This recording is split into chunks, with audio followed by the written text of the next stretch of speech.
Elena Voss heard her name called across the auction hall, and her stomach dropped like a stone thrown into a well.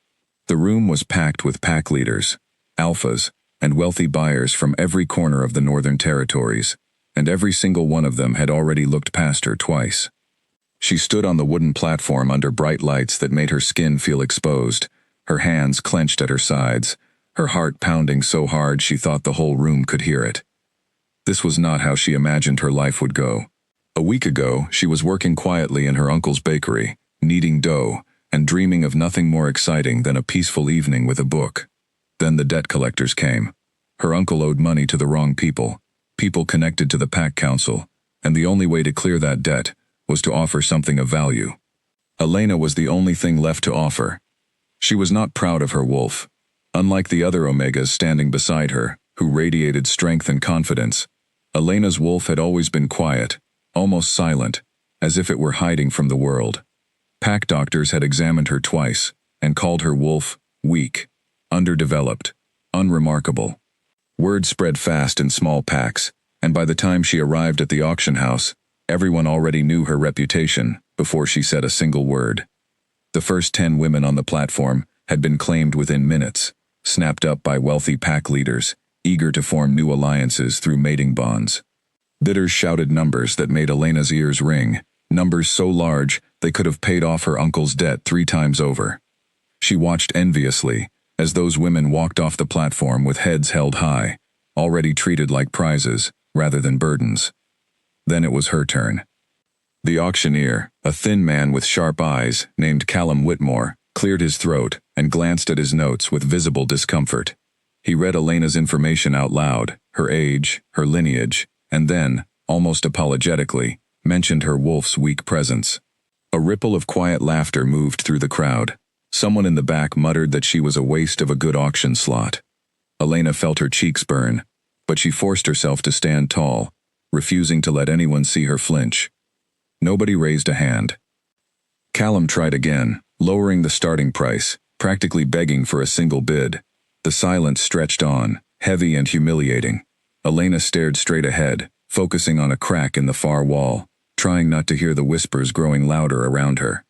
She had heard stories of Omegas who went unclaimed at auction, sent instead to work as unpaid servants in the pack houses of whoever needed extra hands. It was not violence, but it was still a kind of erasure, a life spent invisible and unwanted.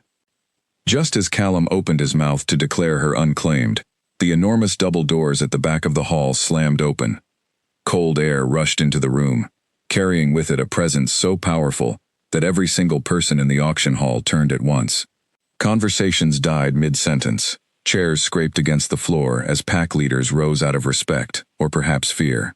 Elena had never felt anything like it before, a pressure in the air that made her knees want to buckle even though the source of it was still walking through the entrance, still 50 feet away. She knew immediately who it was, even before anyone spoke his name. King Damian Ashford ruled over every northern pack, a leader so powerful that most people only saw him in portraits or heard about him in stories passed between packs like legend. He never attended auctions personally. Kings sent representatives for matters like this, trusted advisors who handled the business of alliances while the king remained in his fortress far to the north. His sudden appearance sent a wave of confusion and excitement through the crowd, whispers erupting on every side about what could possibly bring him here in person. Damian moved through the hall like the room belonged entirely to him, which, in a sense, it did. He was tall, broad-shouldered, dressed simply in black, without the ornate jewelry or gold chains that lesser leaders wore to display their wealth. He did not need decoration. Power radiated from him in a way that needed no embellishment. His dark eyes swept across the room once, briefly, before landing on the platform where Elena still stood, forgotten and humiliated only moments before. He stopped walking. For a long moment, nobody moved. Elena felt his gaze settle on her, and something strange happened deep inside her chest. A flicker of warmth that she did not understand and could not explain. Her quiet wolf, the one everyone called weak and useless, stirred for the first time in years, lifting its head, as if recognizing something important. Callum Whitmore, sensing an opportunity to salvage the disastrous auction, straightened his notes and addressed the king directly, his voice trembling slightly with nervous excitement. He explained that this particular candidate had not yet received a bid, that her wolf was considered underdeveloped, that perhaps the king would prefer to move on to the next candidate instead, someone more suited to his status. Damien did not answer him. He kept walking forward until he stood directly in front of the platform, close enough that Elena could see the faint scar above his left eyebrow, close enough that she had to tilt her head back slightly to meet his gaze.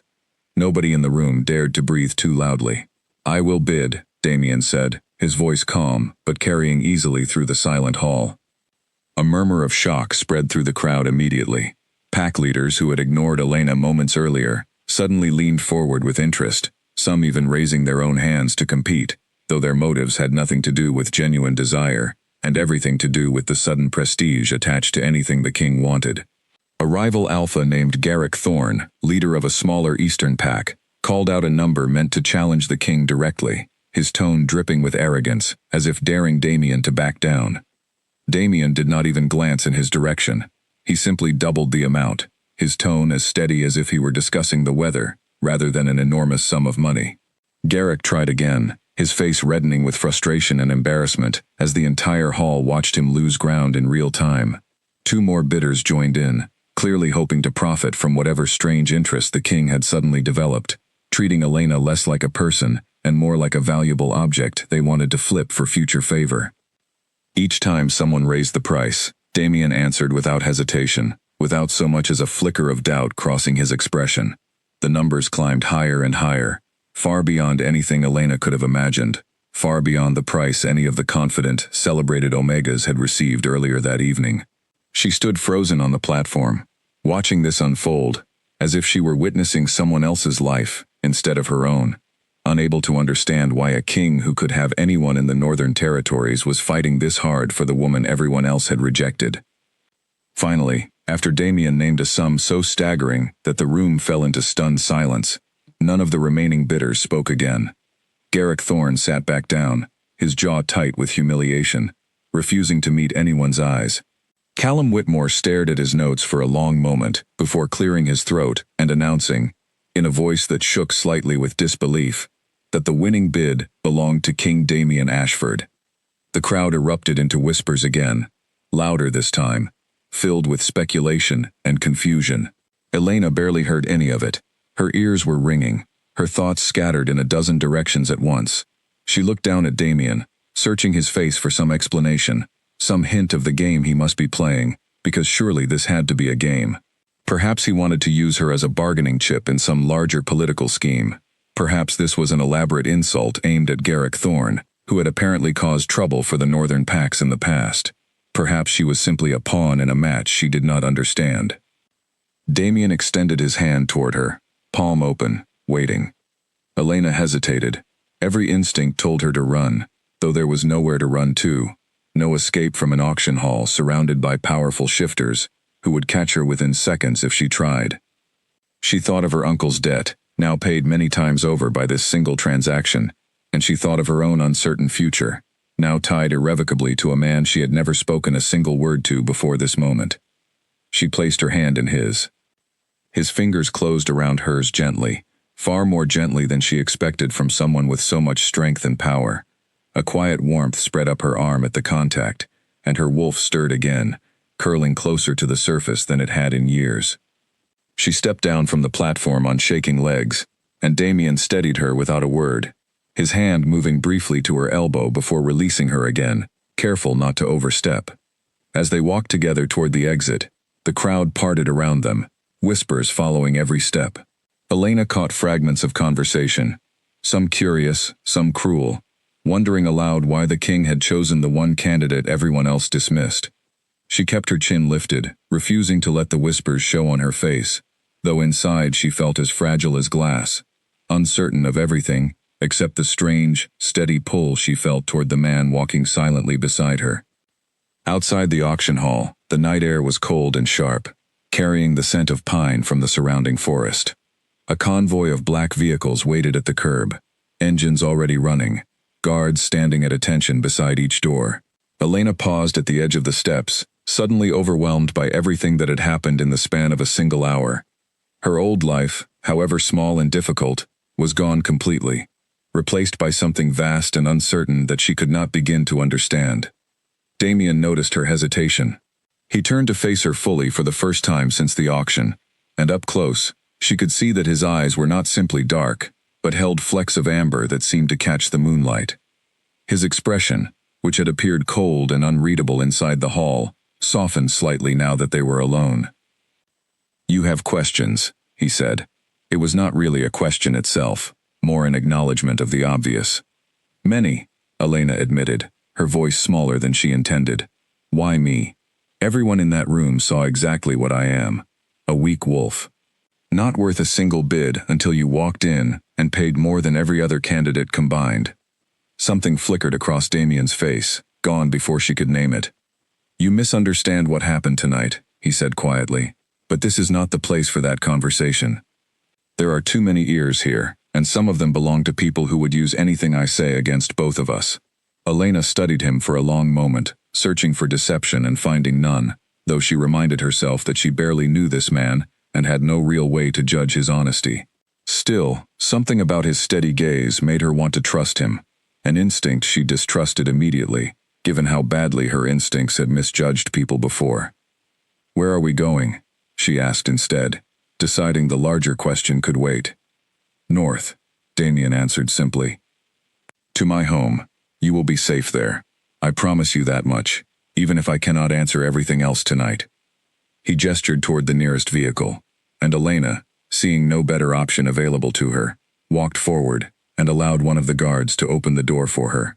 Before she climbed inside, she glanced back one final time at the auction hall behind them, its windows still glowing with light, still full of people who had watched her humiliation, and her strange, sudden rescue within the same hour. She did not know yet that this night would change everything about who she believed herself to be. She did not know that the quiet wolf inside her, the one everyone had dismissed as weak and broken, was about to wake up completely, or that the man sitting beside her in the vehicle, watching the passing trees with careful, guarded eyes, had secrets of his own that would soon collide with hers in ways neither of them could yet imagine. The convoy pulled away from the auction house, leaving the lights and whispers behind, carrying Elena toward a future she never could have predicted only a week earlier. As the city gave way to dark forest roads, she stole a glance at Damien, finding him already watching her, his expression unreadable once again. Neither of them spoke for the rest of the long drive north, but something had already shifted between them, quiet and undeniable, like the first crack of dawn breaking across a night that had seemed like it would never end. The road north stretched on for hours, winding through dense forest and climbing into higher, colder terrain, where the trees grew thick with frost, even though winter had not yet arrived. Elena watched the scenery blur past the window, her mind replaying the auction over and over, unable to settle on any single thought for more than a few seconds. Beside her, Damien remained mostly silent, occasionally speaking in low tones to the guard driving the vehicle, giving directions or asking about security along the route. When they finally arrived, the sky had begun to lighten with the first hints of dawn, painting the horizon in soft shades of gray and pink. Elena pressed her face closer to the window as the vehicle rounded a final bend, and her breath caught at the sight before her. The northern court was not what she expected.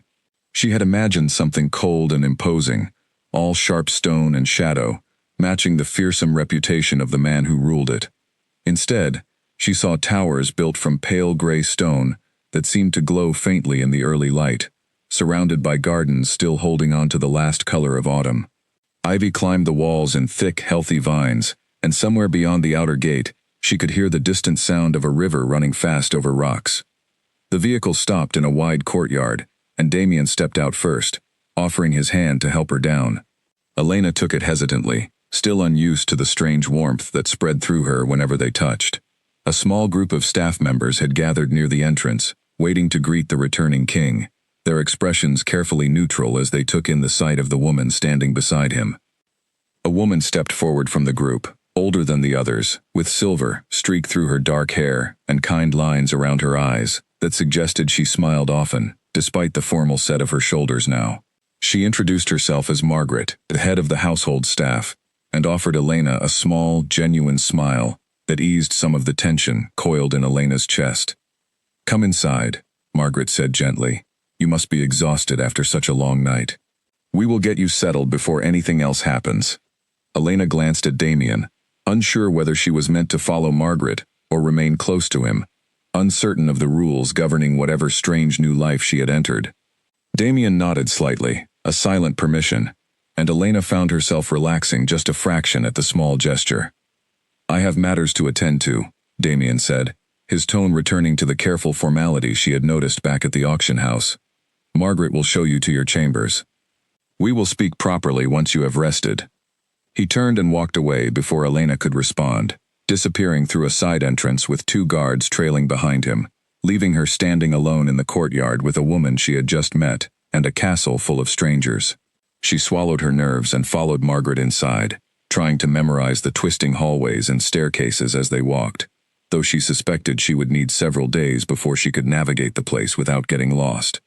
The chambers Margaret led her to were far grander than anything Elena had ever seen, let alone lived in.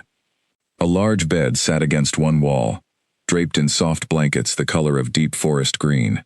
Tall windows looked out over the gardens below, letting in gentle morning light. A private bathing room stood off to one side, and a wardrobe filled with clothing in various sizes waited near the entrance, as though someone had prepared for her arrival, even before the auction had concluded. These will be your rooms for as long as you remain here, Margaret explained, moving efficiently around the space to check that everything was in order. If you need anything at all, simply ring the bell by the door, and someone will come. You are not a prisoner here, dear, whatever you might be thinking right now. Elena hesitated, then asked the question that had been building inside her since they left the auction hall. Why did he choose me? I need to understand what is happening. Everyone in that room thought I was worthless. My own wolf barely registers as anything at all, according to every doctor who has ever examined me. Margaret's expression shifted, something careful and knowing passing behind her eyes, though she did not answer directly. That is not my story to tell, she said instead, her tone gentle but firm. The king will explain when he is ready. For now, please rest. You have had a very long night, and there will be time for answers soon enough. With that, Margaret excused herself, leaving Elena alone in the enormous chambers for the first time. She sat down slowly on the edge of the bed, running her hands over the soft blankets, trying to process everything that had happened since the previous evening. Exhaustion pulled at her eyes, heavy and insistent, and despite the storm of questions still swirling through her mind, she eventually lay back against the pillows and allowed sleep to claim her. She woke hours later to soft afternoon light filtering through the tall windows, disoriented for a moment, before the memories of the previous day rushed back all at once. She sat up quickly, smoothing her hair, and noticed a folded note resting on the small table beside the bed, placed there sometime while she slept. The note, written in careful, elegant handwriting, requested her presence in the private study once she woke, whenever she felt ready. It was signed, simply with the letter D. Elena washed and changed into simple clothing from the wardrobe, taking a moment to steady her nerves before stepping out into the hallway. A young guard stationed nearby offered to escort her, and she followed him through several long corridors until they reached a heavy wooden door near the eastern side of the castle. The guard knocked once, then opened the door and stepped aside, allowing Elena to enter alone. The study was smaller than she expected, warm and lined with shelves full of books, many of them old enough that their spines had cracked and faded with age. A fire crackled in the hearth, filling the room with gentle warmth. Damien stood near the window, looking out over the grounds, but he turned as soon as she entered, his expression easing slightly at the sight of her. You slept well, I hope, he said, gesturing toward one of 2 chairs positioned near the fire. Elena sat down carefully, watching him settle into the chair across from her. Up close, without the chaos of the auction hall surrounding them, she noticed small details she had missed before. The faint lines of exhaustion around his eyes, as though sleep did not come easily to him either. The careful, deliberate way he moved, as if constantly aware of his own strength, and determined never to let it slip out of control. I have many questions, Elena said, deciding to speak plainly, rather than dance around the subject any longer. You paid an enormous sum for someone every other bidder in that room considered worthless. I would like to understand why, if you are willing to tell me. Damien was quiet for a long moment, studying her, with an intensity that made her want to look away, though she forced herself to hold his gaze instead. Finally, he spoke, his voice careful and measured, as though choosing each word with great precision. "What do you know about your own bloodline?" he asked. "Your parents, your grandparents, further back than that if you know it." Elena frowned, caught off guard by the question. "Very little," she admitted. "My parents died when I was young. My uncle raised me, but he never spoke much about our family history. I always assumed we came from an unremarkable line, given how weak my wolf turned out to be." "That assumption is incorrect," Damien said quietly. "Your wolf is not weak, Elena. It is suppressed, deliberately hidden, and has been for your entire life, likely without your knowledge or consent." Elena's breath caught in her throat. Suppressed by what? By who? "That is part of what I intend to help you discover," Damien said. "But I need you to understand something first, because it matters more than anything else I could tell you tonight. Your bloodline carries traits that were thought extinct generations ago, traits tied to the earliest packs and the oldest magic in these territories. When I walked into that auction hall and felt your presence, even suppressed as it was, I recognized it immediately." Elena sat frozen, trying to absorb what he was telling her. It seemed impossible, absurd even, that the wolf everyone dismissed as broken and weak could actually be something rare and significant, and yet, some quiet part of her, the same part that had stirred to life the moment Damien's gaze first landed on her in the auction hall, seemed to recognize the truth in his words. "Why would someone suppress it?" she asked finally. "And how? I have never done anything to hide my wolf deliberately. If anything, I have spent years wishing it were stronger." "I do not yet know the how," Damien admitted. "That is something we will need to investigate together, carefully and quietly, without drawing unwanted attention. There are those who would seek to use your bloodline for their own purposes, if they knew what you truly carry, which is part of why I acted so quickly at the auction. I could not risk another bidder recognizing what I recognized, and taking you somewhere far less safe than here." Elena studied him carefully, searching for any hint of manipulation in his explanation, though everything about his demeanor suggested careful honesty rather than deception. Still, doubt lingered at the edges of her thoughts, a habit born from years of disappointment and low expectations. "And what happens to me now?" she asked. "Am I meant to remain here indefinitely? Am I some kind of prisoner, however comfortable the accommodations might be?" "You are not a prisoner," Damien said firmly, echoing Margaret's earlier words. "You are free to leave whenever you wish, though I would ask you to consider the risks carefully before doing so. Whatever suppressed your wolf did not happen by accident. Someone out there knows exactly what you are, and if they discover that I have brought you into my court, it may draw dangerous attention regardless of what you choose to do." Elena absorbed this information slowly, feeling the weight of a decision she had never asked to make settle onto her shoulders.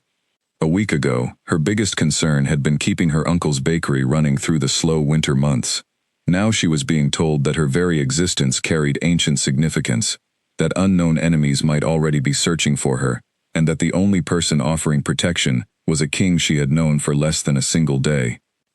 "I would like to stay," she said finally, surprising herself slightly with how quickly the decision formed. "At least until I understand more about what is happening to me. I cannot make good choices while I remain completely ignorant of my own situation." Something that might have been relief flickered across Damien's face, though he masked it quickly behind his usual careful composure. "Then we will begin properly tomorrow," he said. "For tonight, please rest further if you need it. There will be time enough for training and answers in the days ahead."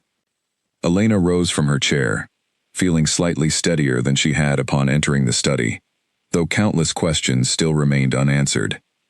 As she reached the door, she paused and turned back toward him. "Thank you," she said quietly, "for tonight. For bidding on me, even though I still do not fully understand why.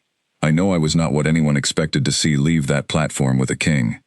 Damien's expression softened slightly, something warm passing behind his careful eyes. "You were exactly what I expected," he said.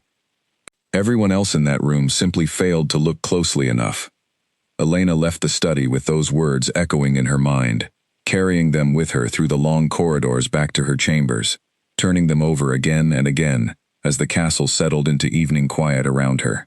Whatever strange path had brought her to this place, she could feel, deep beneath the uncertainty and fear, the faint stirring of something that felt almost like hope. Elena woke early the next morning, to the sound of birds outside her window, a peaceful contrast to the storm of thoughts still swirling in her mind from the previous day. She dressed quickly, eager to begin whatever training Damien had promised, though a small knot of nervousness tightened in her stomach as she made her way down to the main hall, where Margaret had told her to meet him. She found Damien already waiting near the training grounds behind the castle, dressed more casually than she had seen him before, in simple dark clothing that allowed for movement. Several guards trained nearby, sparring with practiced precision, their movements fast and controlled. Elena watched them for a moment, feeling suddenly self-conscious about her own lack of any real fighting skill. "You will not be sparring today," Damien said, noticing her expression. "Today we focus on something different. I want to see what your wolf does when it feels safe enough to surface, even partially." Elena nodded, though uncertainty still lingered beneath her calm exterior. She had spent years trying and failing to connect with her wolf, watching other shifters shift effortlessly, while her own transformation remained sluggish, incomplete, and exhausting every time she attempted it. The idea that something might finally be different here felt almost too fragile to hope for. Damien led her to a quiet section of the grounds, away from the sparring guards, surrounded by tall trees that blocked most of the wind. He instructed her to close her eyes and focus inward, searching for the quiet presence she had always assumed was simply weak rather than suppressed. At first, nothing happened. Elena stood with her eyes closed, feeling foolish and exposed, certain that whatever theory Damien held about her bloodline would prove incorrect within minutes. But he remained patient beside her, his voice low and steady, guiding her attention gently rather than pushing. "Do not force it," he said quietly. "Forcing has likely been part of the problem your entire life. Everyone around you expected weakness, so you learned to expect it too. Try instead to simply notice what is already there, without judgment." Elena took a slow breath and tried again, releasing the tension in her shoulders, letting go of years of accumulated disappointment and shame. Slowly, faintly, she felt something stir deep within her chest, a warmth that spread outward the longer she focused on it. Her quiet wolf, the one everyone dismissed as broken, seemed to uncurl slightly, testing the edges of her awareness for the first time in longer than she could remember.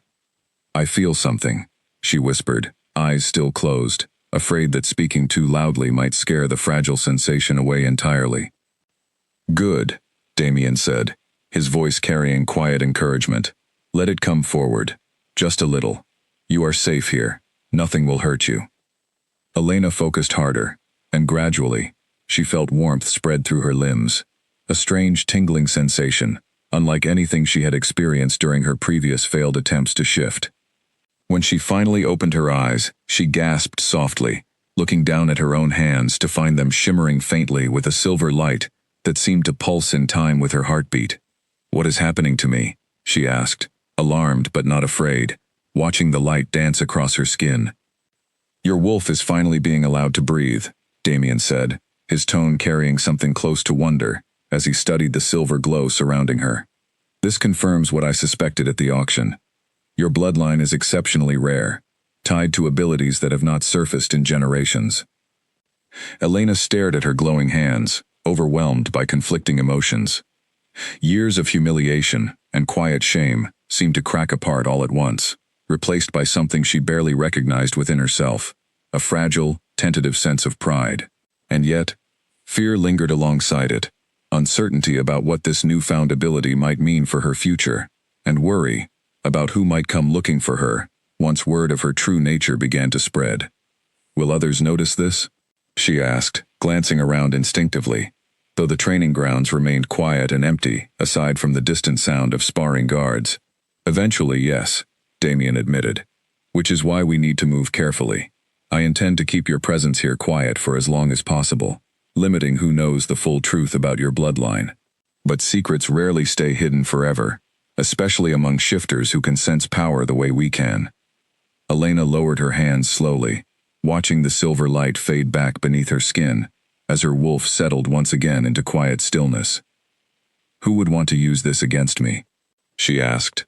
"You mentioned enemies before, but you never explained who exactly you meant."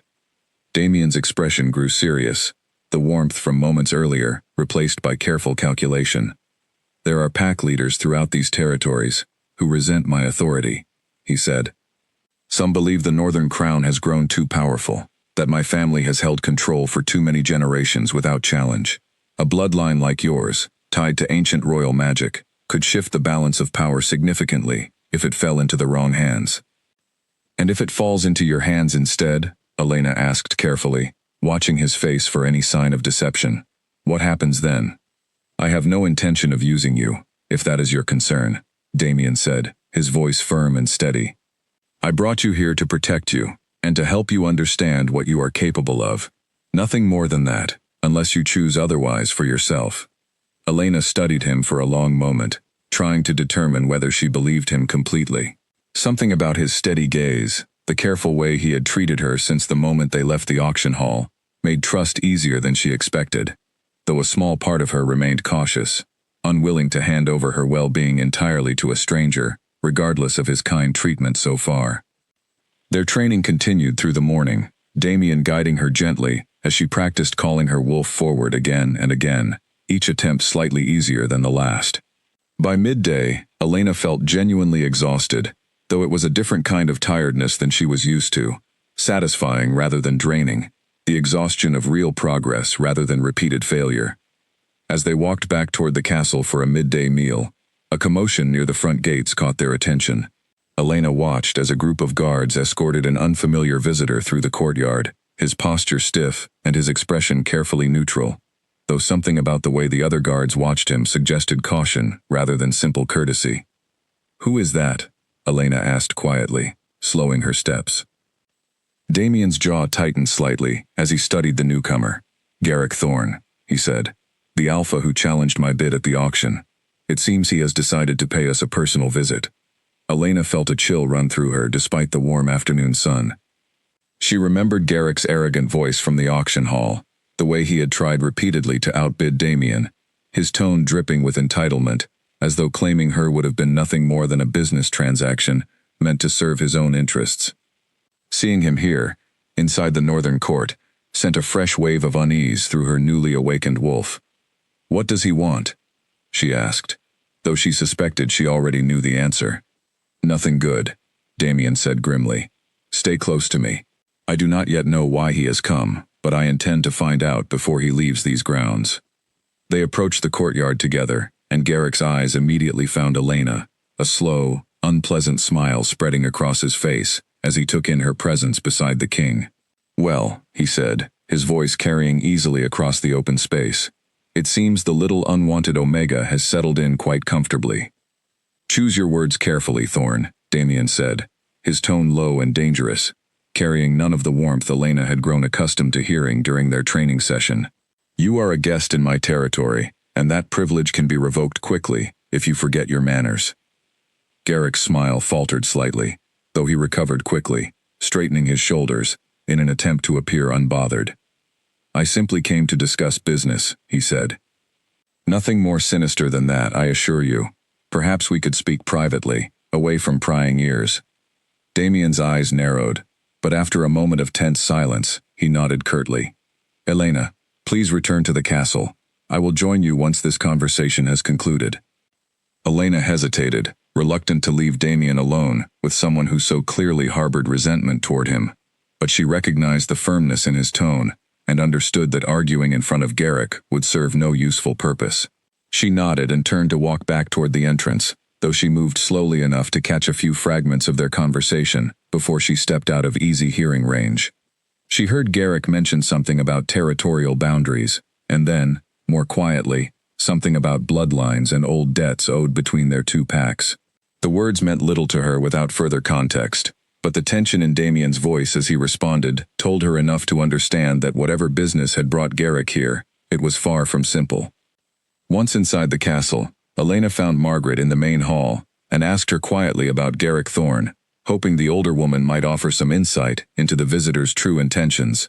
Margaret's expression grew guarded at the mention of his name, though she answered carefully. Garrick's pack has long resented the Northern Crown's authority, Margaret explained, lowering her voice, despite the empty hallway around them. There have been disputes over territory and resources for years, though nothing has ever escalated beyond tense negotiations. His presence here today is unusual, to say the least. Do you think it has anything to do with me? Elena asked, unable to shake the feeling that Garrick's visit was too perfectly timed to be coincidental. Margaret hesitated before answering. "I do not know for certain," she admitted, "but I would advise caution, dear. Men like Garrick Thorne rarely act without calculated purpose, and your arrival here has already drawn more attention than the king would prefer." Elena spent the remainder of the afternoon in quiet unease, wandering the castle gardens while she waited for Damien's return, her thoughts circling endlessly around the strange new reality she had found herself in. Every part of her old life felt impossibly distant now, replaced by ancient bloodlines, awakening powers, and political tensions she barely understood. When Damien finally found her in the garden as evening approached, his expression remained troubled, though he attempted to mask it as soon as he noticed her watching him. "The conversation with Garrick is finished for now," he said, settling onto a stone bench beside her. "But I suspect this will not be the last we hear from him." "What did he want?" Elena asked, watching his face carefully. Damien was quiet for a long moment, choosing his words with obvious care. "He suspects there is more to my sudden interest in you than a simple auction win," he said finally. "I denied it, of course, but Garrick Thorne is not a fool. If he begins investigating further, he may uncover the truth about your bloodline before we are ready for that information to become public knowledge." Elena felt her earlier unease sharpen into something closer to genuine fear. "What happens if he does discover the truth?" she asked quietly. "Then we will face that challenge when it arrives," Damien said, his tone firm, despite the uncertainty clearly weighing on him. "But for now, we continue exactly as planned.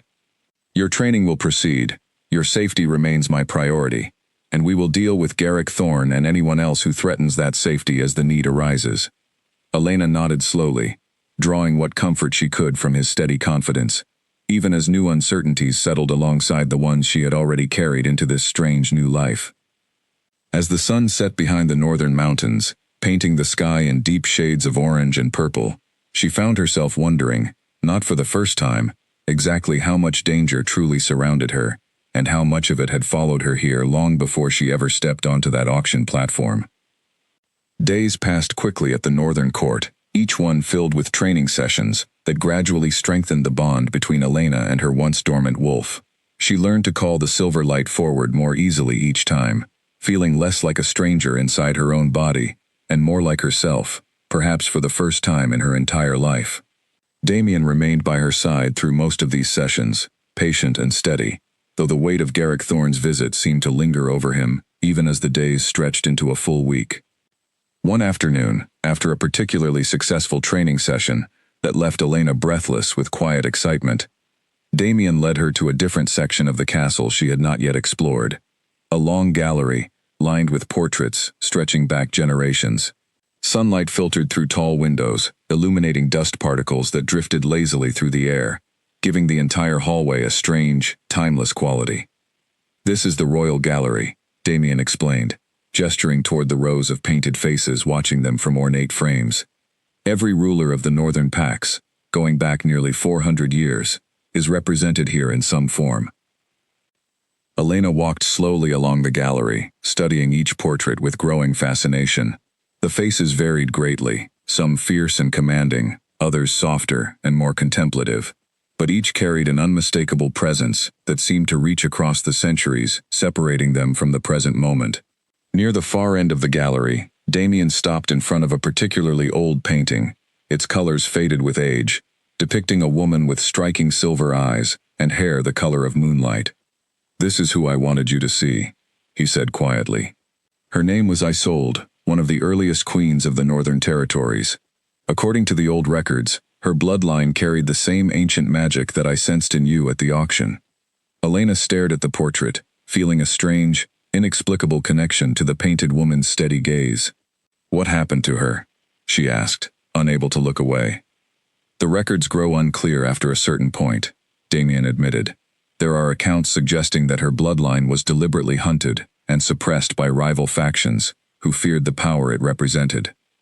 Many of her descendants went into hiding, changing their names, moving to distant territories, doing whatever was necessary to protect themselves and their children from discovery." Elena felt a chill run through her as the pieces began falling into place.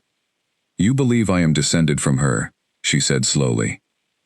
That my family hid this bloodline deliberately, for generations, to keep me safe from whatever hunted her descendants originally. It is the most logical explanation, Damien said. Your uncle claimed to know little about your family history, which suggests the secret was kept even from close relatives, likely as an additional layer of protection. Whoever suppressed your wolf originally may have done so out of genuine care rather than malice, hoping to keep you hidden from anyone who might recognize what you truly carry.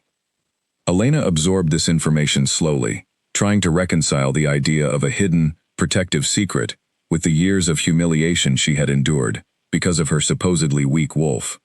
Part of her felt a flicker of gratitude toward whoever had made that difficult choice on her behalf, while another part mourned the years spent believing herself broken and unremarkable when the truth had been so drastically different all along.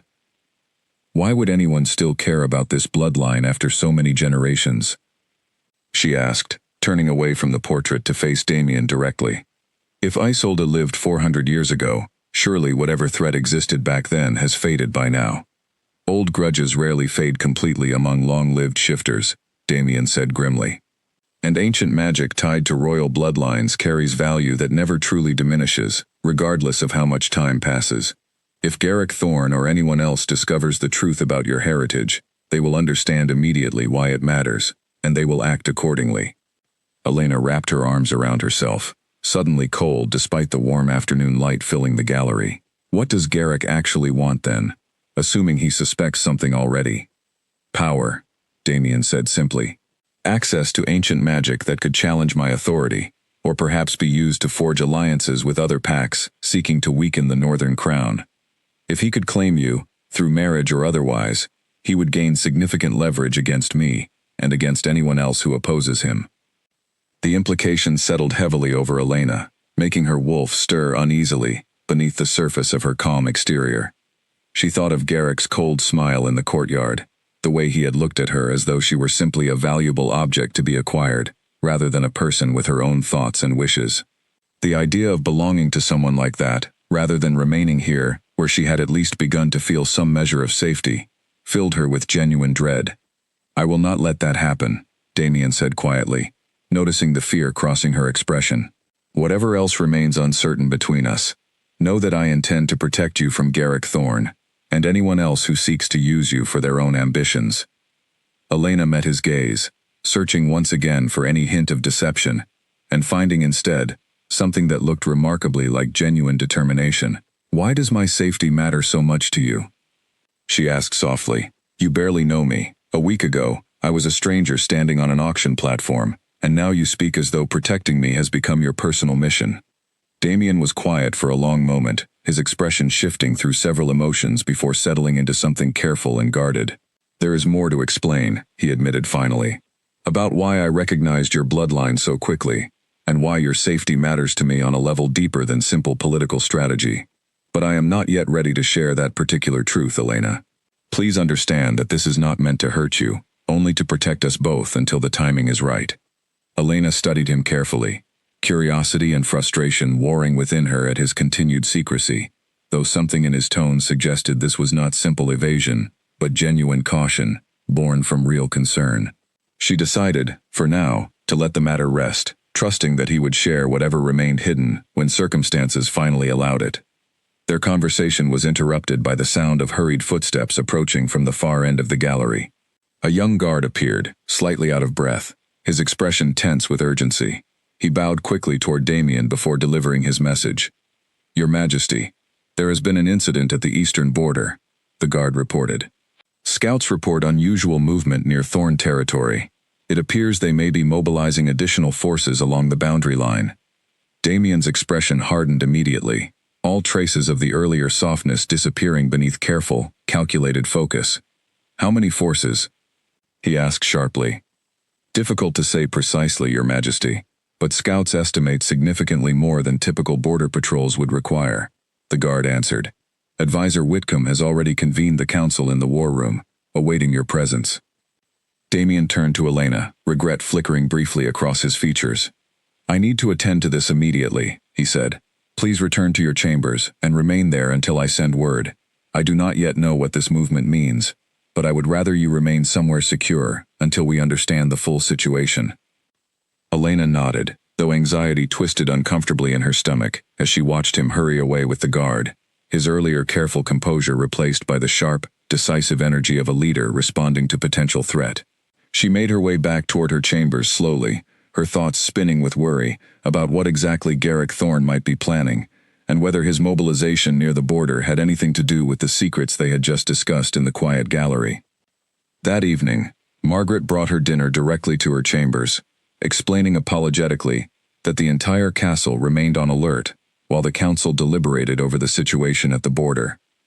Elena picked at her food without much appetite, her mind far too occupied with worry to properly enjoy the meal. "Do you think this is because of me?" she asked Margaret quietly, unable to keep the question contained any longer. Margaret hesitated before answering, her expression sympathetic but carefully measured. "I cannot say for certain, dear," she said. "Border tensions with Thorne territory existed long before your arrival here, but the timing does seem suspicious, given Garrick's visit only a week ago." Elena spent the rest of the evening pacing her chambers restlessly, unable to settle despite Margaret's gentle suggestions that she try to rest. Every time she closed her eyes, she saw Garrick's cold smile, heard Damien's guarded voice explaining ancient bloodlines and hidden dangers, and felt the weight of a conflict she had unknowingly become the center of settling more firmly onto her shoulders with each passing hour. It was well past midnight when a soft knock finally sounded at her door. She opened it to find Damien standing in the hallway, exhaustion evident in the lines around his eyes, though he offered her a small, reassuring smile despite the obvious weariness weighing on him. "The council meeting concluded," he said. "I wanted you to hear the outcome directly from me, rather than through rumors that might exaggerate the situation." "What did they decide?" Elena asked, stepping aside to let him enter, though he remained standing near the doorway, respecting the boundary of her private space. "We will increase patrols along the eastern border and monitor Thorne's movements closely," Damien explained. "For now, there is no immediate threat of open conflict, though the situation remains tense. I do not believe Garrick intends to attack directly, at least not yet. More likely, this display of force is meant to intimidate, perhaps to test how far he can push before I respond with equal force of my own." Elena felt some of the tension in her shoulders ease slightly at this explanation, though worry still lingered beneath the surface. "And what about me?" she asked. "Should I be concerned that this is somehow connected to what we discussed today, about my bloodline?" Damien's expression grew serious once again. "I cannot rule out that possibility," he admitted honestly. "Which is why I would ask you to continue your training with even greater focus in the coming days. Whatever happens with Garrick Thorne, I want you prepared to protect yourself if the need ever arises." Elena nodded, determination replacing some of her earlier fear. She thought of the silver light that had spread across her hands during their training sessions, the quiet strength she had discovered hidden within herself after years of believing it did not exist. Whatever conflict lay ahead, she found herself unwilling to remain a passive bystander in her own story any longer. "Then let us begin early tomorrow," she said, meeting Damien's tired gaze with newfound resolve. "I would rather be prepared than caught by surprise, regardless of what Garrick Thorne intends." Something that looked almost like pride flickered across Damien's face at her words. "Rest well tonight," he said softly. "Tomorrow, we begin in earnest."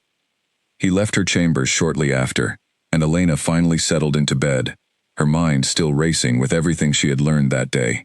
Ancient bloodlines, hidden queens, border tensions, and a king whose careful secrets seemed to grow more complicated with each passing hour. Sleep came slowly, but when it finally arrived, she dreamed of silver eyes and moonlit forests, of a woman named Isolde, whose face bore an unmistakable resemblance to her own reflection in the mirror. True to his word, Damien arrived at Elena's chambers early the next morning, before the sun had fully risen above the eastern mountains. She found him waiting in the hallway, dressed in training clothes, an unusual sharpness in his expression that suggested the previous night's council meeting still weighed heavily on his mind. "Today we push further than before," he said, as they walked together toward the training grounds. "Calling your wolf forward is only the first step.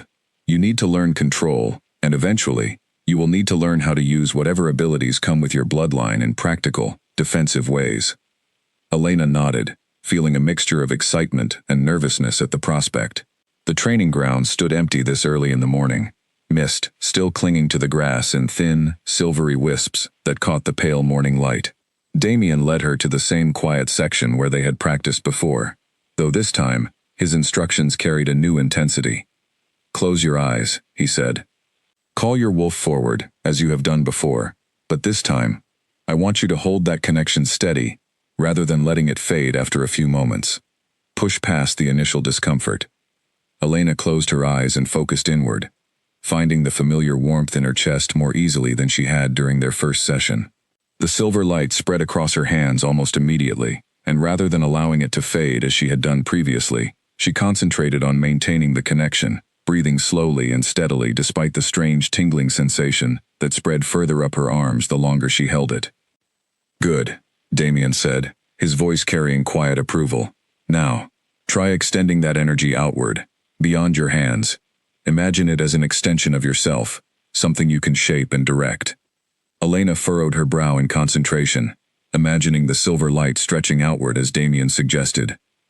To her amazement, thin tendrils of light began extending from her palms, curling through the air like delicate threads of mist. She gasped softly, nearly breaking her concentration entirely, but Damien's steady voice guided her back to focus before the light could fade completely.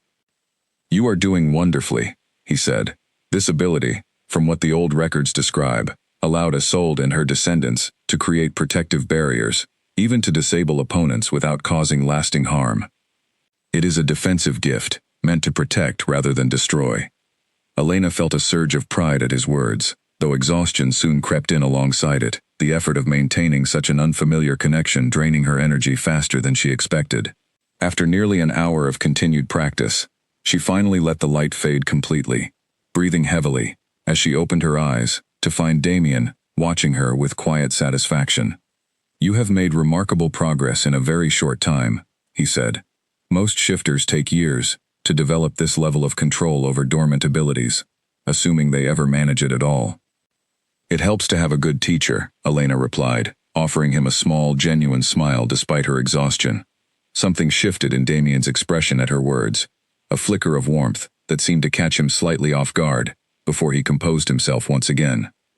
They took a short break near the edge of the training grounds, sitting together on a low stone wall while Elena caught her breath.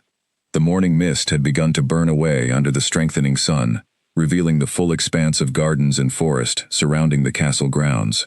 For a few peaceful minutes, neither of them spoke, simply enjoying the quiet stillness of the early morning. "May I ask you something personal?" Elena said eventually, breaking the comfortable silence between them. "Of course," Damien replied, turning his attention fully toward her. "Last night, and yesterday in the gallery, you mentioned there was more you were not ready to explain, about why my safety matters so deeply to you," she said carefully. "I understand if the timing still is not right, but I find myself curious nonetheless." Damien was quiet for a long moment, his gaze drifting toward the distant tree line, as though searching for the right words somewhere among the branches. "There is a legend," he said finally, "passed down through my own family, about a bond tied to bloodlines like yours. A connection that certain rulers of the northern packs are said to share with descendants of Isolde's line, something beyond ordinary attraction or political convenience." Elena's heart began beating faster, though she remained silent, waiting for him to continue.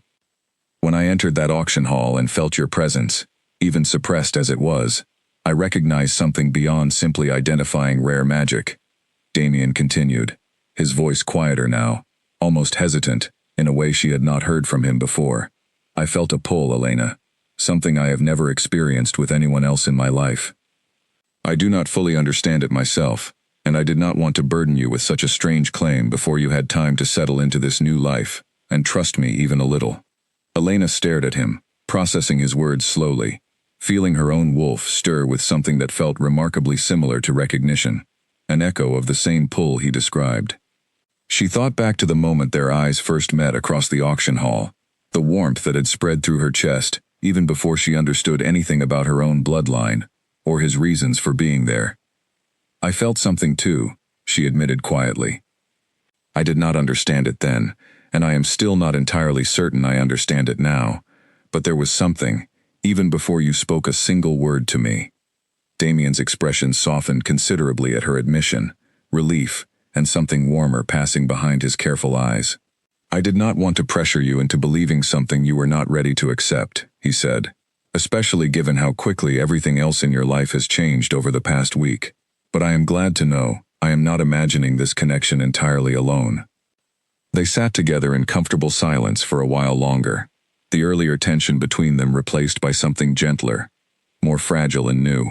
Elena found herself studying his profile, the strong line of his jaw, the careful way he held himself even in moments of rest, as though constantly prepared for whatever challenge might arise next. She wondered, not for the first time, how someone with so much power and responsibility could also carry such evident gentleness beneath the surface. Their peaceful morning was interrupted once again by the arrival of a guard, this one moving at a brisk but controlled pace, rather than the frantic urgency of the previous evening's messenger. He bowed toward Damien before delivering his report. "Your Majesty, the Border Patrols report no further movement from Thorn territory overnight," the guard said. "However, Advisor Whitcomb requests your presence for a brief update regarding trade negotiations with the Western Pax." Damien nodded, rising from the stone wall with obvious reluctance to leave their quiet moment behind. "I must attend to this," he said, turning back toward Elena. "But I would like to continue your training again this afternoon, if you are willing." "I would like that very much," Elena said, and she meant it, both for the sake of her developing abilities and for the chance to spend more time in his company, now that something new and fragile had begun taking root between them. As Damien walked away toward the castle, Elena remained seated on the stone wall a moment longer, watching the morning sun climb higher over the northern mountains. Her thoughts drifted back over everything she had learned in the past week, the ancient bloodline, the suppressed wolf now finally awakening, the political tensions simmering along the eastern border, and now, this unexpected admission about a connection neither of them fully understood. Whatever challenges lay ahead, whatever threats Garrick Thorne and his mobilizing forces might eventually pose, Elena found herself feeling less afraid than she had at any point since stepping onto that auction platform. For the first time in longer than she could remember, she felt something resembling hope, fragile but genuine, growing steadily alongside the silver light now living beneath her skin. She rose from the wall and made her way back toward the castle, already looking forward to the afternoon training session and everything else the coming days might reveal about her true self, her hidden bloodline, and the man who had chosen her when everyone else had looked away. Over the following days, Elena settled into a rhythm that felt increasingly like a real life, rather than a temporary refuge. Mornings were spent training with Damien, her control over the silver light growing steadier with each session, while afternoons often found her exploring the castle library, or speaking quietly with Margaret in the kitchens, slowly learning the customs and history of the northern court she now called home. Despite the growing warmth between herself and Damien, Elena remained aware of the tension still simmering beneath the surface of daily life. Patrols along the eastern border continued without incident, but Advisor Whitcomb, a stern man with graying hair and sharp, calculating eyes, visited the castle frequently, always disappearing into private meetings with Damien that left the king looking increasingly burdened by the time they concluded. One afternoon, as Elena practiced extending her silver light into more complex shapes under Damien's careful guidance, she noticed a member of the household staff watching them from a distance, lingering near the edge of the training grounds longer than seemed necessary for any ordinary errand. She mentioned it to Damien afterward, though he dismissed her concern gently, suggesting that curiosity about her training was simply natural, given how unusual it appeared to those unfamiliar with such abilities. Still, the observation nagged at her, and she found herself paying closer attention to the staff members around her in the days that followed, though nothing further seemed amiss. She began to wonder if her earlier fear had simply been the lingering after-effects of stress, rather than any genuine cause for concern. It was nearly 2 weeks after her arrival at the Northern Court when Margaret approached her privately one evening, her expression carrying an unusual weight that immediately put Elena on alert. "There is something I feel you should know," Margaret said quietly, glancing around the empty hallway before continuing. "One of the younger staff members, a man named Oliver, has been asking unusual questions about your daily routine, where you train, when you are alone, which guards are assigned to watch over you." Elena felt a chill spread through her at this news. Do you think he means to cause harm? She asked, her mind immediately jumping to Garrick Thorne and the tension still simmering along the border. I do not know for certain, Margaret admitted, but I thought it wise to mention it to you directly, rather than assume it was simple curiosity. I have not yet informed the king, as I wanted to speak with you first and avoid causing unnecessary alarm if my suspicions prove unfounded. Elena thanked Margaret for her honesty and promised to remain vigilant, though anxiety settled uncomfortably in her stomach for the remainder of the evening. She debated whether to tell Damien immediately or wait until she had gathered more concrete information, ultimately deciding that his safety and her own were too important to risk any unnecessary delay. She found him later that evening in the private study, reviewing documents by the light of the fireplace. He looked up as she entered, his expression shifting immediately to concern at whatever he saw reflected on her face.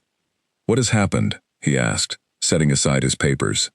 Elena relayed Margaret's warning carefully, watching Damien's expression grow increasingly serious as she spoke. When she finished, he remained silent for a long moment, clearly turning the information over in his mind. Oliver, he said finally. I know the name.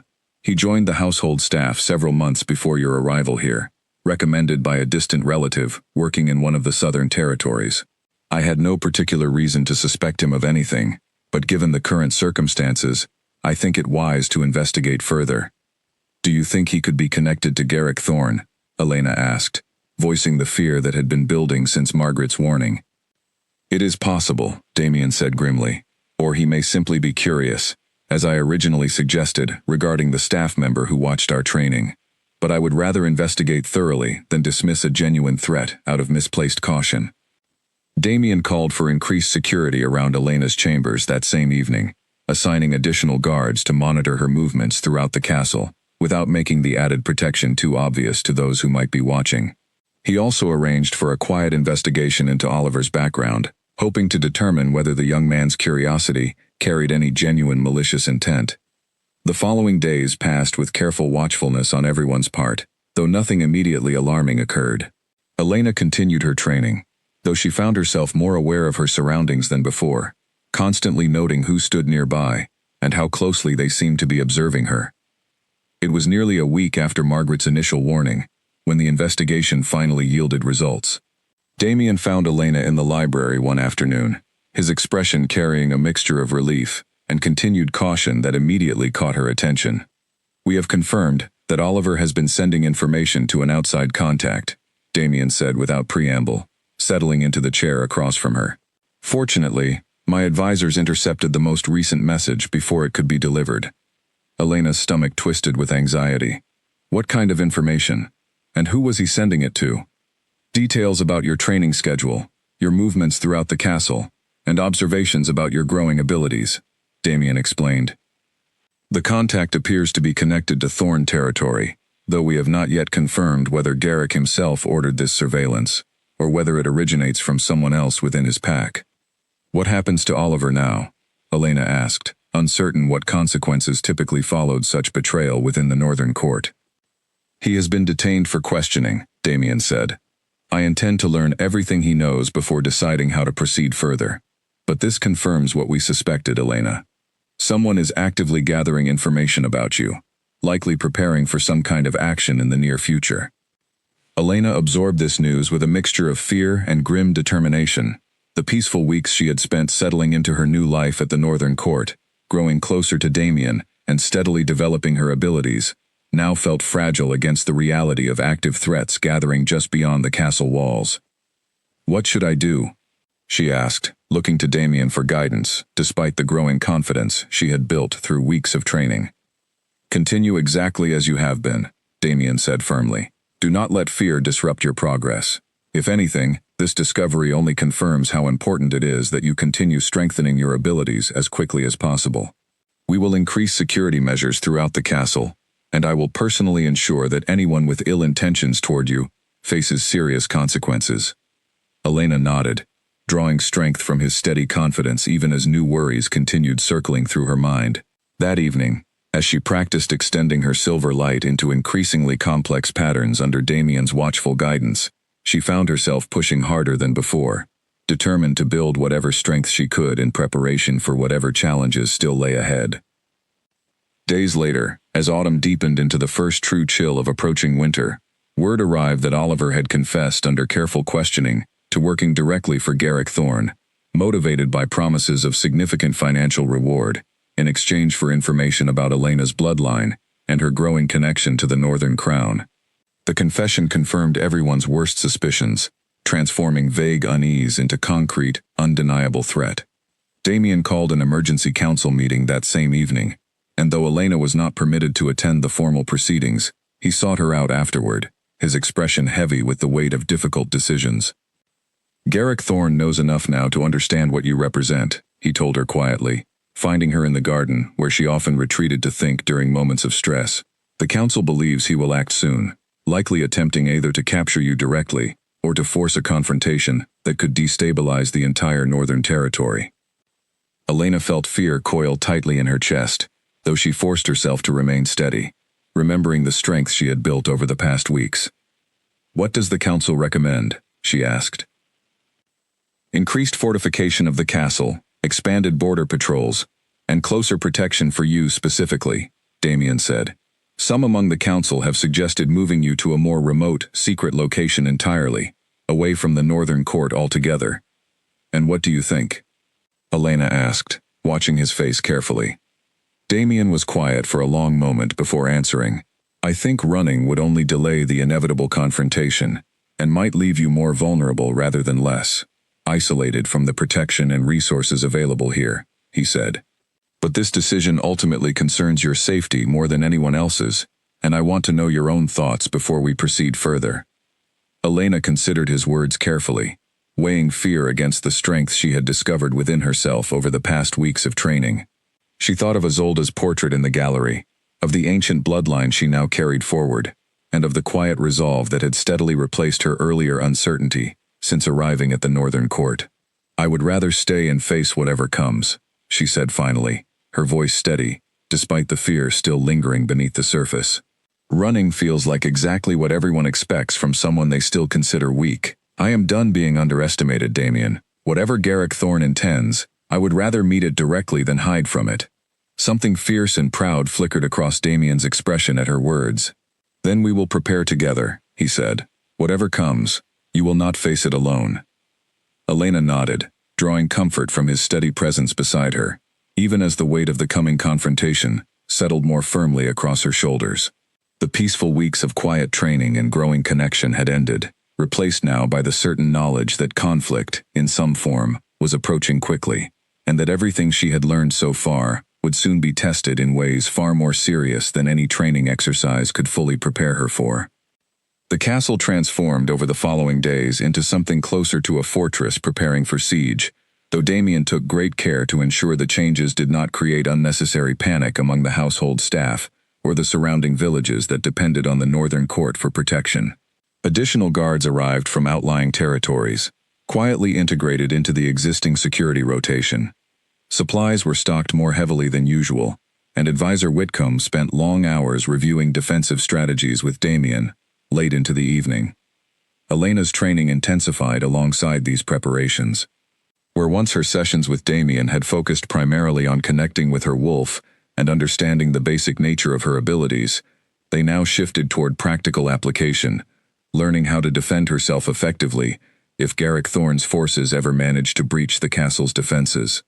"Your silver light can do more than create simple shapes," Damien explained one crisp morning, standing several paces away from her in the training yard. "With enough control, you can form protective barriers strong enough to withstand physical force, even weapons, if your control is precise enough." Elena nodded, determination steadying her nerves as she called her wolf forward, the familiar warmth spreading through her chest, before manifesting as silver light along her hands and arms. Following Damien's careful instruction, she concentrated on shaping the light into a solid, curved barrier, extending outward from her palms. The first several attempts resulted in barriers too thin and unstable to hold any real form, dissolving almost as quickly as they appeared. Frustration began creeping into her focus, and Damien noticed immediately, calling a pause before her concentration could unravel entirely. "Do not let frustration guide your effort," he said gently, closing the distance between them. Your wolf responds to calm intention far better than forced determination. Take a moment to breathe before trying again." Elena nodded, closing her eyes and steadying her breathing as he suggested, releasing the tension that had built in her shoulders. When she opened her eyes again and called her wolf forward once more, the silver light responded more readily, spreading into a shape that held its form for several long seconds before finally dissolving. "Better," Damien said, approval evident in his voice. "Much better. Try again, and this time, imagine the barrier as an extension of your own determination to protect yourself and those you care about." Elena focused once more, and this time, thinking not just of abstract defense, but of the people who had become important to her since arriving at the Northern Court: Margaret's kindness, the guards who had grown familiar and friendly over the past weeks, and Damien himself, standing patiently before her. The barrier held steady for nearly a full minute, before finally fading. "Excellent," Damien said, genuine warmth coloring his praise. "You are progressing far faster than I anticipated, even accounting for your natural bloodline advantages." They continued training throughout the morning, and by midday, Elena could maintain a stable barrier for several minutes at a time, along with several other defensive variations Damien taught her, including a burst of concentrated light, capable of temporarily disorienting an opponent without causing any lasting harm. As they took a break beneath the shade of a large oak tree near the edge of the training grounds, Elena found herself studying Damien's expression, noting the careful way he watched the tree line beyond the castle walls, as though constantly alert for any sign of approaching threat. "You seem more worried than you let on during our council discussions," she observed quietly.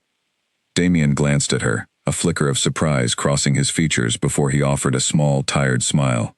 "You read me well," he admitted. "Garrick Thorne is not a leader who acts rashly, despite his arrogant demeanor. If he is preparing to move against us, he will have calculated his approach carefully, likely waiting for whatever moment offers him the greatest advantage." "Do you have any sense of when that might be?" Elena asked. "Winter approaches quickly in these territories," Damien said. "Once heavy snow closes the mountain passes, reinforcements from allied packs would become significantly more difficult to summon quickly. If Garrick intends to act, I suspect he will do so before the passes close completely, likely within the next several weeks." Elena absorbed this information with a steady calm that would have seemed impossible only a month earlier, before her training began transforming both her abilities and her sense of her own inner strength. "Then we continue preparing as quickly as possible," she said. "Whatever time remains before the passes close, we should use it well." Damien studied her for a long moment, something warm and admiring passing behind his careful eyes. "You have changed remarkably since the night of the auction," he said quietly. "The woman who stood on that platform, convinced of her own weakness, seems almost unrecognizable now." Elena felt warmth spread through her chest at his words, though she shook her head slightly, unwilling to take full credit for the transformation. "I had a good teacher," she said again, echoing her earlier words from weeks before, "and perhaps I simply needed someone to finally believe I was capable of more than everyone else assumed." "You were always capable," Damien said firmly. "I simply helped create space for you to discover it yourself." Their quiet moment was interrupted by the arrival of a guard, though this messenger moved with far less urgency than previous interruptions, suggesting routine business rather than emergency. He informed Damien that Advisor Whitcomb requested a brief consultation regarding supply logistics for the increased garrison now stationed throughout the castle grounds. Damien rose reluctantly, offering Elena an apologetic glance. "Continue practicing the barrier technique while I attend to this," he suggested. "You are close to mastering it fully, and every additional session strengthens your control further." Elena spent the remainder of the afternoon practicing alone, pushing herself steadily through repeated attempts, until the silver barrier came almost effortlessly, holding steady for increasingly longer periods with each attempt. As the sun began sinking toward the western mountains, casting long shadows across the training grounds, she felt a genuine sense of accomplishment settle over her, distinct from the fear and uncertainty that had defined so much of her recent experience. That evening, as she sat with Margaret in the kitchen sharing a simple meal, the older woman studied her with evident approval. "You carry yourself differently now," Margaret observed. "There is a steadiness in you that was not there when you first arrived, however frightened and overwhelmed you seemed during those early days." "I feel different," Elena admitted, smiling faintly at the observation. Though I am not entirely certain I have caught up with the changes happening inside me, everything still feels somewhat unfamiliar, even as it becomes more comfortable. That is simply the nature of genuine growth, dear, Margaret said with quiet wisdom. The most meaningful changes rarely feel entirely comfortable, even when they lead us somewhere far better than where we began. Elena considered these words as she finished her meal, thinking of the frightened, humiliated woman who had stood on that auction platform weeks earlier, convinced of her own worthlessness. That woman felt like a distant memory now, replaced by someone steadier, more confident, capable of calling silver light from her own hands and shaping it into protective barriers that Damien himself praised as remarkable progress. Later that night, unable to sleep despite her exhaustion from the day's extensive training, Elena wandered down to the castle's private study, hoping to find something interesting to read among the shelves lining the walls. She found Damien there instead, still awake, reviewing what appeared to be maps of the eastern border territory spread across his desk. "You should be resting," he said gently, though he did not seem entirely surprised by her arrival. "I could say the same to you," Elena replied, settling into the chair across from his desk. "What are you looking at?" "Possible defensive positions along the border, should Garrick's forces attempt to cross," Damien explained, gesturing toward the detailed maps. "I want to ensure we have contingencies prepared for every likely scenario." Elena studied the maps for a moment before looking back up at him. "You carry a tremendous weight, being responsible for so many people," she observed. "Does it ever become overwhelming?" Damien was quiet for a moment, considering her question carefully before answering. "Every single day," he admitted honestly, "but it becomes more manageable when I remember why the responsibility matters. The people depending on decisions I make, the territory my family has protected for generations. And recently," he added, his gaze softening as it settled on her, "it has become somewhat easier, knowing there is someone beside me who understands both the weight of responsibility and the strength required to carry it." Elena felt warmth spread through her chest at his words, the growing connection between them deepening further, with each honest, vulnerable moment they shared. "We will face whatever comes together," she said quietly, echoing sentiments that had grown increasingly certain within her over the past weeks. "Garrick Thorne has no idea what he is truly preparing to face." Damien's expression shifted into something fierce and proud, and for a long moment, neither of them spoke, simply sitting together in comfortable silence, while the fire crackled softly in the hearth beside them, the weight of coming conflict balanced carefully against the steady, growing strength of the bond forming between them. The warning came just before dawn, delivered by a breathless scout who had ridden through the night from the eastern border. Elena woke to the sound of urgent voices echoing through the castle hallways, and by the time she dressed and made her way toward the main hall, the entire fortress had already shifted into full alert. She found Damien near the war room, surrounded by his advisors, his expression tight with focused intensity, as he reviewed reports being delivered in rapid succession by exhausted messengers. He glanced up as she approached, and though concern flickered briefly across his features, he did not send her away, as she half expected he might. "Garrick's forces crossed into our territory before sunrise," he told her directly, foregoing any attempt to soften the news. "They are moving faster than anticipated, likely hoping to reach the castle before we can fully mobilize our defenses." Elena's heart pounded, though she forced herself to remain steady, remembering everything she had learned over the past weeks of intensive training. "How much time do we have?" she asked. "If their pace continues, perhaps a day, possibly less," Damien said grimly.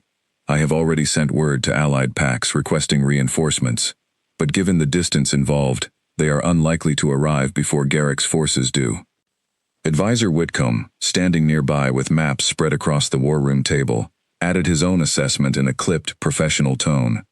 "Our garrison here can hold the castle against a direct assault for some time, Your Majesty, but Thorne's numbers appear significant.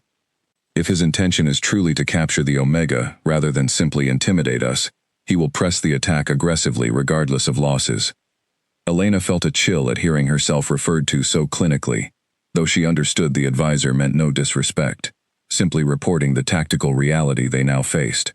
She looked to Damien, searching his face for guidance on how she might contribute to their defense rather than remain a passive concern weighing on everyone's tactical calculations. "I want to help," she said firmly, drawing the attention of everyone gathered in the war room, I have trained for weeks, specifically to prepare for something like this. Let me contribute to our defense rather than hiding away while others fight to protect me. Damien studied her for a long moment, clearly weighing the risks against her evident determination. Your barrier technique could prove valuable if the castle walls are breached, he said finally. But I will not have you positioned in direct combat unless absolutely necessary. Your safety remains paramount, regardless of your growing abilities. Elena nodded, accepting this compromise, understanding the wisdom behind his caution, even as her instincts urged her toward more direct involvement. The remainder of the morning passed in a blur of frantic preparation, guards positioning themselves along the castle walls, supplies distributed among defensive stations, and increasingly urgent reports arriving from scouts monitoring Garrick's approaching forces. By early afternoon, the first signs of the approaching army became visible from the castle's highest towers, a dark mass moving steadily across the distant hills toward the northern court. Elena stood beside Damien, at one of the upper windows, watching the ominous approach with a tight knot of fear settling in her stomach, despite her earlier determination. There are so many of them, she said quietly, taking in the scale of the force marching toward them. Numbers alone do not decide every conflict, Damien said, though his tone carried its own tension, despite the reassurance in his words. Our walls are strong, our garrison well-trained, and we have prepared as thoroughly as time allowed. As the afternoon wore on, Garrick's forces drew steadily closer, eventually establishing a camp within sight of the castle walls, close enough that Elena could make out individual figures moving among the distant tents as evening approached. A tense stillness settled over the northern court, everyone aware that the following day would likely bring the confrontation they had spent weeks preparing to face. That evening, Damien found Elena in her chambers, having changed from his earlier armor into simpler clothing, though the weariness of the day's preparations remained evident in his posture. He knocked softly before entering, finding her seated near the window, watching the distant glow of Garrick's campfires flickering against the darkening horizon. Tomorrow will likely bring the confrontation, he said quietly, settling into the chair near her window seat. I wanted to speak with you tonight, before everything else demands our attention. Elena turned to face him, noting the careful vulnerability in his expression, so different from the composed authority he had displayed throughout the day's frantic preparations. What did you want to say? She asked gently. Damien was quiet for a moment, gathering his thoughts before speaking. Whatever happens tomorrow, I want you to know that choosing you at that auction remains the decision I am most grateful for in my entire life, he said. Not because of your bloodline, or the ancient magic you carry, though those matter a great deal, but because of who you have become since arriving here, the strength and courage you have shown, the person you truly are, beneath everything else. Elena felt tears prick at the corners of her eyes, moved deeply by the sincerity in his words. I never expected any of this, she admitted. The auction, discovering my true bloodline, and certainly not whatever this connection is that has grown between us over these past weeks. But I am grateful for it as well, Damien. Whatever tomorrow brings, I am glad I met you. Damien reached across the small distance separating them, taking her hand gently in his own. The warmth that always accompanied his touch spread through her once again, though now it carried an added weight, a recognition of everything they had built together, and everything they still hoped to protect. Whatever happens, he said softly, know that you are no longer facing this alone. Whatever Garrick Thorne believes he can accomplish tomorrow, he will discover that taking you was never a possibility, not while I still draw breath. Elena squeezed his hand gently, drawing strength from his steady presence beside her. And he will discover that I am no longer the weak, overlooked Omega, who stood forgotten on that auction platform, she said, determination steadying her voice despite the fear still lingering beneath the surface. Whatever silver light lives within me, I intend to use it fully tomorrow, to protect this place, and everyone who has shown me such kindness since my arrival. They sat together for a while longer, speaking quietly of smaller things, the training sessions that had brought them closer together, small memories from the past weeks that felt suddenly precious given the uncertainty awaiting them the following day. Eventually, as the hour grew late, Damien rose reluctantly to leave, pausing at the doorway to look back at her one final time. Rest if you can, he said. Tomorrow will require everything we have prepared for these past weeks. Elena nodded, though sleep proved difficult to find despite her exhaustion. She lay awake for hours, watching the distant campfires flicker against the darkness, her mind cycling through everything she had learned since that fateful night at the auction house. The ancient bloodline she now carried, the silver light that answered her call, and the man whose steady presence had transformed her fear into genuine courage. When sleep finally came, it arrived accompanied by dreams of silver-eyed queens and moonlit battles fought long before her own birth, ancient echoes of struggles that had somehow led her to this exact moment, standing at the edge of a conflict that would determine not only her own future, but the fate of the entire northern territory she had come to call home. She woke before dawn to the sound of horns echoing across the castle grounds, signaling that Garrick Thorne's forces had begun their advance. The day she had spent weeks preparing for had finally arrived, and as she rose from bed and dressed quickly, calling her silver light forward even before stepping outside her chambers, Elena felt the last remnants of her old, uncertain self fall away entirely, replaced by the steady, determined strength of the woman she had become. The castle grounds buzzed with controlled urgency as the sun rose over the northern mountains, guards taking their positions along the walls, while Damien moved among them, offering final instructions and steady reassurance to soldiers who had trained under his command for years. Elena stood near the central courtyard, her silver light already humming faintly beneath her skin, ready to be called forward the moment it was needed. Garrick Thorne's forces approached the outer walls just after sunrise, their numbers exactly as significant as the scouts had reported the previous day. Elena watched from a protected position near the inner courtyard as Damien addressed the assembled defenders, his voice carrying clearly across the grounds, steady and confident, despite the daunting force gathering beyond their walls. "We do not seek this conflict," Damien called out toward the approaching army, his voice amplified by some quality of authority that seemed to carry effortlessly across the distance. "Withdraw now, and we will consider this matter resolved without further consequence." A figure separated from Garrick's forces, riding forward until he stood close enough to the walls that Elena recognized his cold, arrogant features immediately. Garrick Thorne looked up at the castle with the same unpleasant smile she remembered from the auction hall, though now it carried a harder, more calculating edge. "I have no interest in withdrawing," Garrick called back. "Hand over the Omega, and I promise your people will remain unharmed. Refuse, and you leave me no choice but to take what I came for, by whatever means necessary."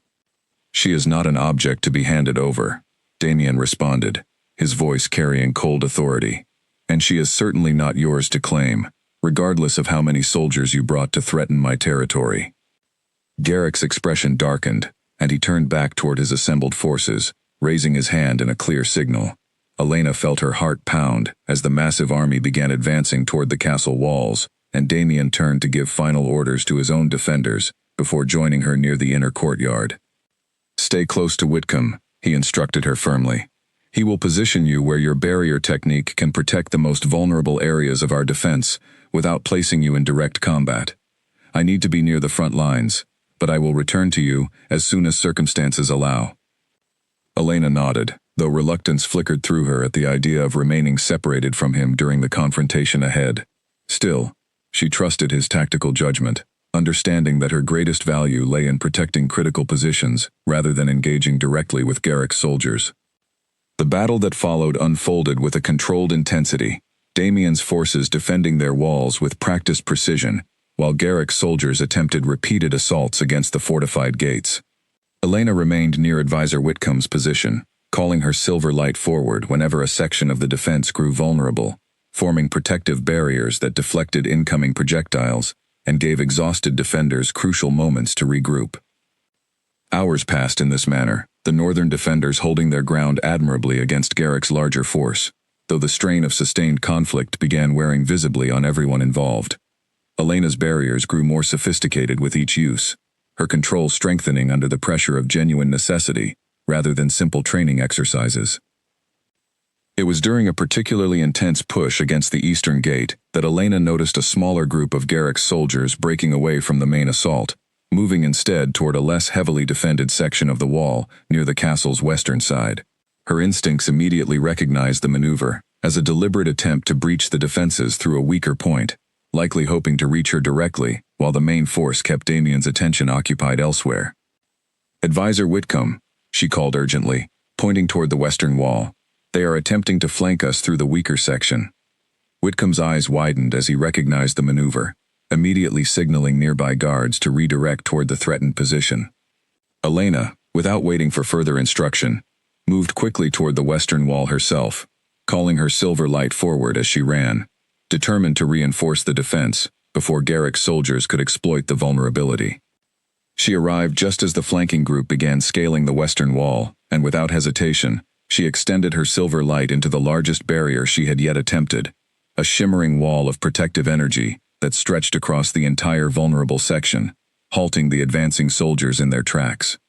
The effort required nearly everything she had, her arms trembling with the strain of maintaining such an extensive barrier, but she held steady, refusing to let it waver even as sweat beaded along her forehead from the exertion. Guards arrived moments later, reinforcing the position, while Elena's barrier held the attacking group at bay, giving the northern defenders crucial time to secure the western wall completely. Only once reinforcements had fully established control over the position did Elena finally release her hold on the barrier, sinking to her knees with exhaustion as the silver light faded from her hands. A guard rushed to her side, offering support as she caught her breath, genuine gratitude evident in his expression. "You saved this entire section," he said. "Without your barrier, they would have breached the wall completely before we arrived." Elena nodded weakly, accepting his help to stand, as she gathered her remaining strength, aware that the battle was far from over despite this small victory. She made her way back toward the central courtyard, hoping to find some sign of how the larger conflict was progressing at the main gates, where Damien continued leading the primary defense. She found him eventually, near the main gate, his expression fierce with focused determination, as he coordinated the defense against Garrick's continued assault. He spotted her approaching, and relief flickered briefly across his features, before returning to the tactical demands of the ongoing battle. "The western wall held," she reported, still slightly breathless from her earlier exertion. "Garrick's flanking attempt failed." "Well done," Damien said, genuine pride evident despite the tension of the ongoing conflict. "The main assault is weakening as well. I believe Garrick underestimated the strength of our defenses, and now that reinforcements from the western territories have arrived to support our flank, his position grows increasingly untenable." As if to confirm his assessment, a horn sounded from beyond the castle walls, different from the earlier signals that had marked Garrick's advance. Elena watched as Damien's expression shifted toward cautious hope, and moments later, shouts of surprise and confusion rose from Garrick's remaining forces, as additional soldiers, bearing the colors of an allied territory, arrived to reinforce the northern defenders from an unexpected direction.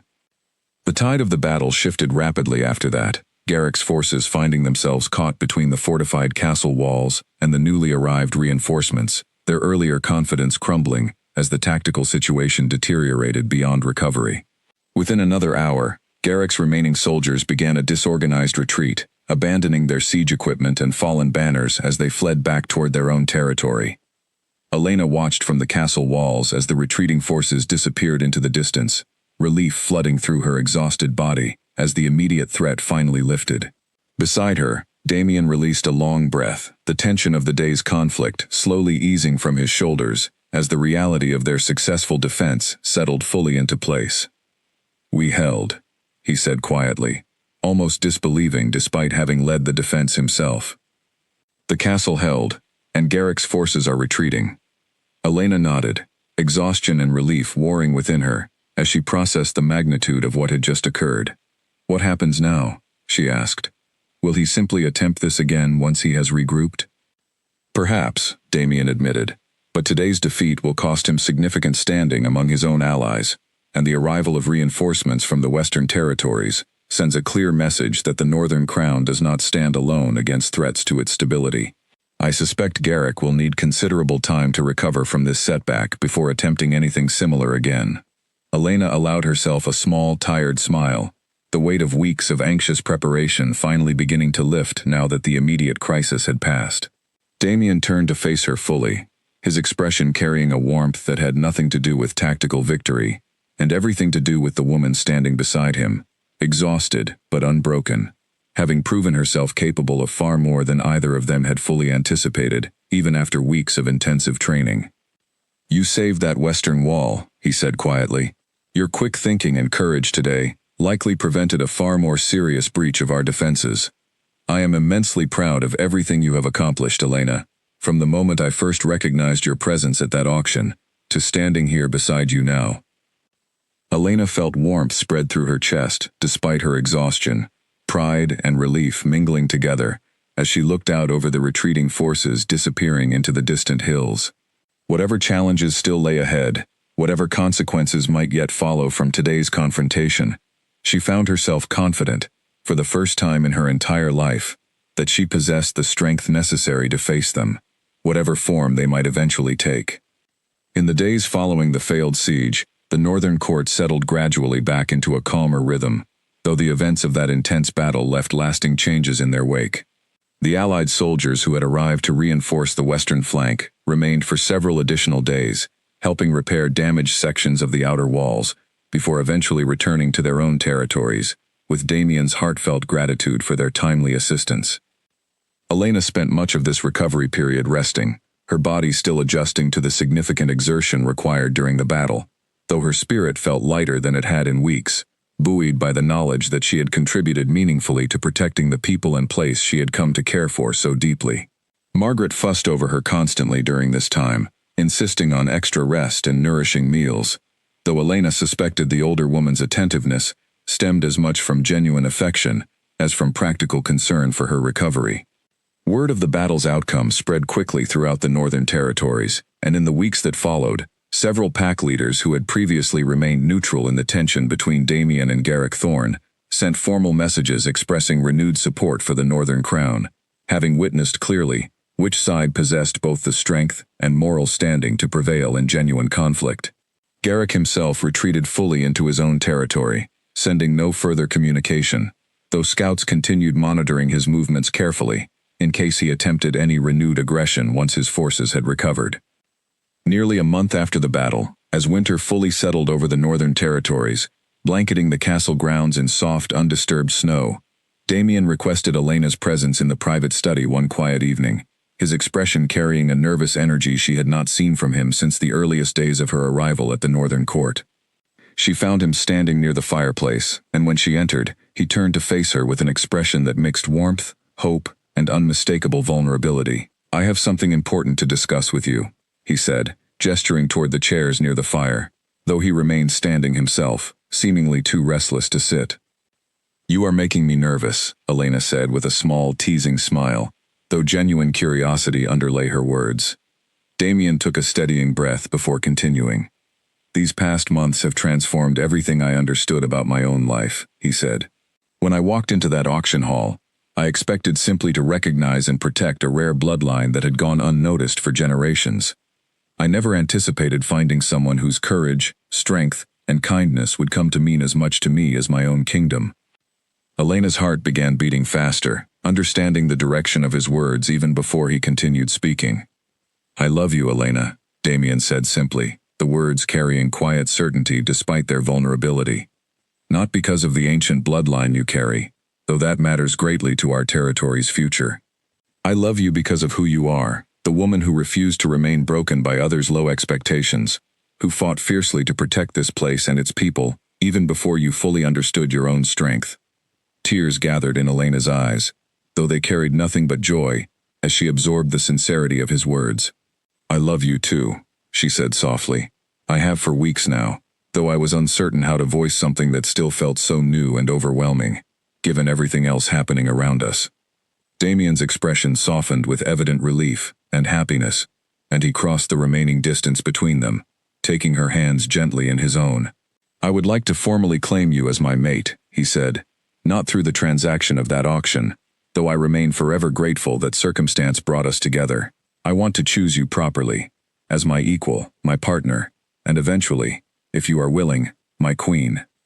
Elena felt overwhelming emotion swell within her chest, the journey from that humiliating auction platform to this moment feeling almost impossibly distant, transformed completely by everything she had discovered about herself and about the man now standing before her with such genuine devotion in his eyes. "Yes," she said, her voice steady, despite the tears now falling freely down her cheeks. "I choose you as well, Damien. Not because of debts owed or circumstances forced upon us, but because you saw value in me when everyone else looked away, and because you helped me discover strength I never knew existed within myself." Damien's answering smile carried more warmth than she had ever seen from him, and he drew her gently into an embrace, the formal boundaries that had characterized much of their earlier relationship finally dissolving into something more open and complete. Elena felt her wolf stir contentedly beneath her skin, recognizing the rightness of this moment in a way that transcended simple emotional understanding. Word of their formal mating spread quickly throughout the northern court, met with genuine celebration from staff and guards alike, many of whom had watched Elena's transformation over the preceding months with quiet admiration. Margaret, upon hearing the news, embraced Elena warmly, tears of happiness gathering in her own eyes, as she offered congratulations, mixed with practical suggestions for the formal ceremony that would soon need arranging. The following weeks brought preparations for a celebration, unlike anything the Northern Territories had witnessed in generations. Representatives arriving from allied pacts throughout the region, eager to witness the formal joining of their king and his chosen mate. Elena found herself swept into a whirlwind of preparations, fittings for ceremonial clothing, discussions of tradition and protocol, and countless small details that would come together to create a celebration worthy of the momentous occasion. On the day of the ceremony itself, held in the castle's great hall beneath banners bearing the Northern Crown's ancient symbols, Elena stood before Damien, surrounded by everyone who had become important to her during her months at the Northern Court. Margaret stood proudly nearby, along with guards who had once protected her during training sessions and now celebrated alongside her, and representatives from allied territories who had arrived to reinforce the crown during its moment of greatest need, now returning to witness a far happier occasion. As Damien spoke the traditional words binding them together as mates, Elena felt the ancient magic within her respond, silver light spreading gently across her skin, visible to everyone gathered in the great hall, a public confirmation of the bloodline she carried and the strength she had discovered within herself since that fateful night at the auction house. When the ceremony concluded and Damien finally declared her formally as his queen before the assembled crowd, applause and celebration erupted throughout the great hall, genuine joy radiating from everyone present who had witnessed her remarkable transformation from the last, overlooked choice at a humiliating auction into the confident, powerful queen now standing beside their beloved king.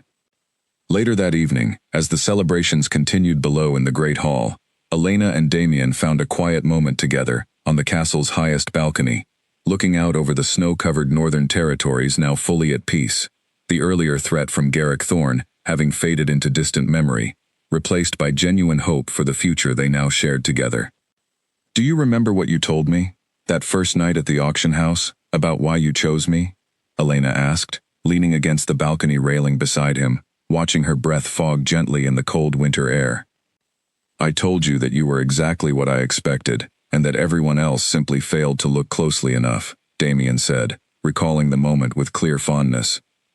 "I think about those words often," Elena said. "I spent so many years believing myself weak and unremarkable, simply because others chose not to look closely enough to see my true worth. But you saw it immediately, even before either of us fully understood why." Damien wrapped his arm gently around her shoulders, drawing her closer against the cold evening air. "I saw a woman of remarkable strength and hidden potential," he said. "But everything you have become since that night, the courage you showed during Garrick's siege, the compassion you extend to everyone around you, the fierce determination that carried you through months of difficult transformation, that was entirely your own achievement. I simply had the good fortune to witness it unfold." Elena smiled softly, resting her head against his shoulder, as they watched the stars emerge fully across the clear winter sky above the Northern Territories. Whatever challenges the future might still hold, whatever remained uncertain about ruling alongside a king whose responsibilities she was only beginning to fully understand, she felt confident, standing here beside the man who had chosen her when everyone else looked away, that she possessed the strength to meet whatever came next.